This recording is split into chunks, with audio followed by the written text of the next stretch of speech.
Okay, let's talk a little bit about the shape of a foil board.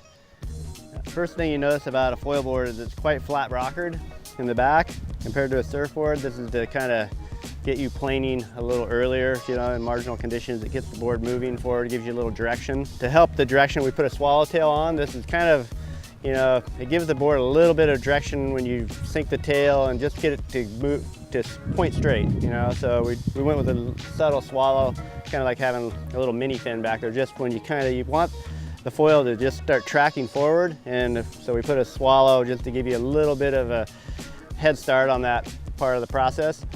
We have the track system. This allows you to adjust the foil pedestal to your personal stance preference, to your own balance that you'll want on the foil.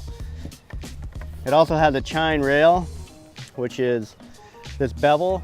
This bevel is kind of, when you're riding at a high angle, it just kind of allows you not to hang up on the rail so much. When you load it up and you go a little too low, it'll kind of hit this angle, and it's a little more forgiving. I notice it bounces off the water nice, rather than grabbing. It slides through the water. Yeah, it'll slide and bounce back off. If it makes contact in a jibe or a transition, or just railing upwind and there's a lot of chop and you're edging really hard, it kind of allows you to have a little forgiveness on the rail. It also has a pretty serious concave deck. This makes it really nice for strapless riding, but also even with straps, it just gives you a little more heel leverage and control, especially with the center straps. It just kind of makes you feel like you're in a pocket, and for me anyway, it kind of feels like you have that global balance you're talking about. It just kind of, your feet fit right in the middle of the trough, and it's like, okay, I kind of understand this thing is pretty balanced.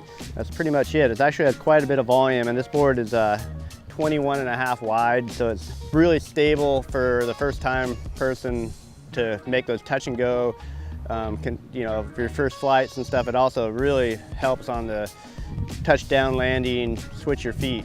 That bigger board makes it a lot easier on the water.